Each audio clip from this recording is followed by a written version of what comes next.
जय श्री राम भाइयों, राधे राधे। कैसे हो आप सभी लोग? Welcome back to the video.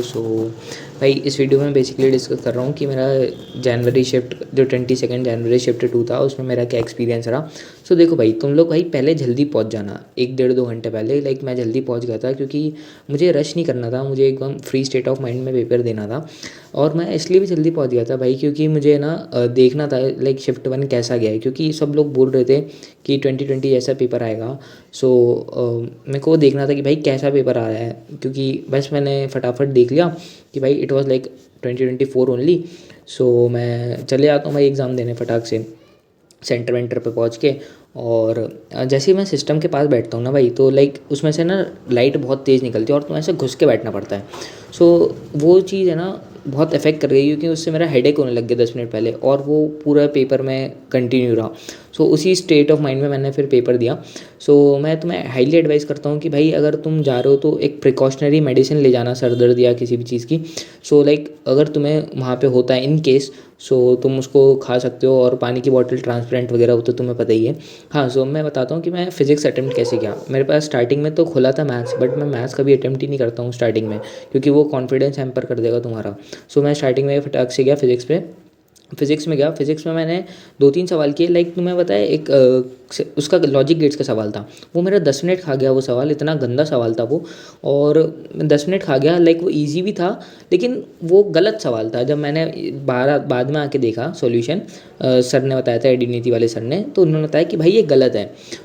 I think वो ड्रॉप हो जाएगा मे बी, या नहीं। एनटीए वालों के नशे हैं, वो कुछ भी कर सकते हैं, आई डोंट नो। हाँ, मैंने स्टार्ट किया फिज़िक्स में। मेरे 5 6 7 सवाल किए मैंने। मुझे ज़्यादा मोमेंटम नहीं मिला क्योंकि असर्शन रीज़न और स्टेटमेंट टाइप्स वाले सवाल दिख गए थे मुझे, और मैं उनसे काफ़ी दूर भागता हूँ क्योंकि भाई स्टार्टिंग में वो नहीं बनते मुझसे। बनते नहीं हैं, स्टार्टिंग वाले क्या बनती ही नहीं है, क्योंकि भाई उसमें तुम्हें आता है तो आता है, नहीं आता है तो नहीं आता है। उसमें तुम्हारी 50-50% एक्यूरेसी हो जाती है, सही भी होने की, गलत भी होने की। मैं उसको स्किप करके फटाक से आगे गया। केमिस्ट्री में मैंने अटेम्प्ट करे, मुझे इनऑर्गेनिक मिल गई, तो मुझे वहाँ से मोमेंटम मिल गया और कॉन्फिडेंस भी आ गया। मेरे पेपर में इनऑर्गेनिक अच्छी पूछी गई थी, मैंने अच्छे से इनऑर्गेनिक पढ़ी भी थी सॉल्ट एनालिसिस को छोड़ के, और उसका आया भी नहीं, शायद एक आधी सवाल आया होगा, आया भी नहीं था। मेरा कॉन्फिडेंस बढ़िया था उस टाइम।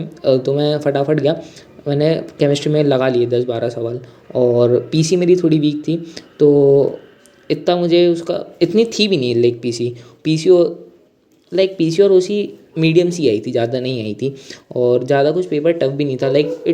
वो ट्रिकी बनाया था उनने पेपर को, टफ नहीं बनाया था। मैंने केमिस्ट्री में एग्जाम्पल एनालिसिस देखा, वो बता रहे थे कि भाई ट्रिकी था पेपर। वो ट्रिकी बनाने की कोशिश करी उनने। तुम्हारे कि आंसर तुम्हें लगता है कि ये सही है, लेकिन वो तुम्हारा नेगेटिव खा जाएगा तुम्हारा, ठीक है, सिली मिस्टेक के कारण। वो सब उन्होंने करी की कोशिश करी है। लेकिन पेपर तो words medium, easy to moderate ही था। जैसा पेपर आता है वैसा ही था। और केमिस्ट्री में मैंने 15 के आसपास अटैम्प्ट किए। I switch to maths. फिर मैथ्स में मैंने 2 अटैम्प्ट किए आई थिंक, क्योंकि भाई नहीं बन रहे थे मैथ्स में। जो मेरे को दिखा स्टार्टिंग में इजी, वो मैंने फटाक से अटैम्प्ट किया, क्योंकि मुझे सेकेंड राउंड के लिए टाइम ज़्यादा चाहिए था, क्योंकि कैलकुलेशंस थी। मैं फटाक से फिजिक्स पे गया। फिर फिजिक्स में मैंने आराम से थोड़ा टाइम दिया। फिर क्वेश्चन होने लगे, हिला दिए मैंने क्वेश्चंस।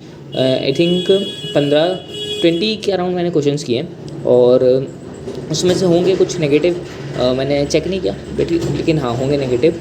और फिर मैं केमिस्ट्री पे गया। फिर केमिस्ट्री में मैंने अपना थोड़ा वीक पोर्शन किया, जो कि मेरा ऑर्गेनिक था। मेरे मेंटोर जो थे आयुष भैया, उन्होंने मेरी काफ़ी हेल्प करी, क्योंकि देखो उन्होंने मुझे स्पेसिफिक टॉपिक बताए कि भाई तू ये कर ले, तू ये कर ले, तू ये कर ले। उन्होंने मुझे बोला था कि बायोमोलिक्यूल छोड़ देना, क्योंकि उसको रटना वगैरह रहता है, उसमें काफ़ी लेंदी प्रोसेस रहता है, और 2 महीने में इतना कुछ वो इतना पॉसिबल था नहीं, क्योंकि मेरी ऑर्गेनिक काफ़ी वीक थी। उन्होंने मुझे बताया कि भाई तू इस टॉपिक से ये कर ले, इस टॉपिक से ये कर ले, और उससे मेरी काफ़ी ज़्यादा हेल्प हुई। और वो टॉपिक आए भी थे, क्योंकि वो हाईली वेटेड टॉपिक थे, वो आए भी थे। मैंने अब big thank to him also, कि उन्होंने मेरी काफ़ी बढ़िया हेल्प करी। और फिर मैंने 20 के अराउंड क्वेश्चन करके उसको वाइंड अप किया। फिर मैं मैथ्स पे गया। मैथ्स में मैंने अराउंड 5 6 क्वेश्चन के अराउंड अटेम्प्ट किए थे, और फिर मैंने 2-3 गेस वर्क करे, कि कुछ तो वहाँ से पॉजिटिव मिले। बस यही था। और भाई ज़्यादा कुछ टेंशन लेने की बात नहीं है, 2024 जैसा ही पेपर है, बस थोड़ा ना वो ट्रिकी कर रहे हैं। और जो लो वेटेज जो टॉपिक थे ना, पिछले साल से, वो अब बढ़ा रहे हैं, थर्मल प्रॉपर्टीज़ वगैरह, और ये सब अब उनकी वेटेज बढ़ा रहे हैं। लाइक वो रिवर्स साइकोलॉजी खेल रहे हैं। ठीक है, प्रायोरिटी ए प्रायोरिटी बी वाली कोई लाइन नहीं है अब। और बस thank you so much for watching the video. और जो 12th वाले लोग हैं भाई, ज़्यादा पैनिक मत करो। लाइक वो लोग मेरे से पूछते हैं कि भाई क्या पहनना चाहिए, वो भाई नॉर्मल बेसिक चीज़ें पहन के जाओ। लाइक ऐसे कुछ फैंसी वगैरह पहनना नहीं है, बेसिक पहन जाओ। और आधार कार्ड अपना लेके जाना ज़रूर, ओरिजिनल लेके जाना, फ़ोटोकॉपी मत लेके जाना। ठीक है, और अब एडमिट कार्ड वगैरह तो तुम्हें पता ही है। बाकी thank you so much for watching the video, और सब्सक्राइब कर दो भाई, अप्रैल आइटम की भी स्ट्रैटेजी आएगी।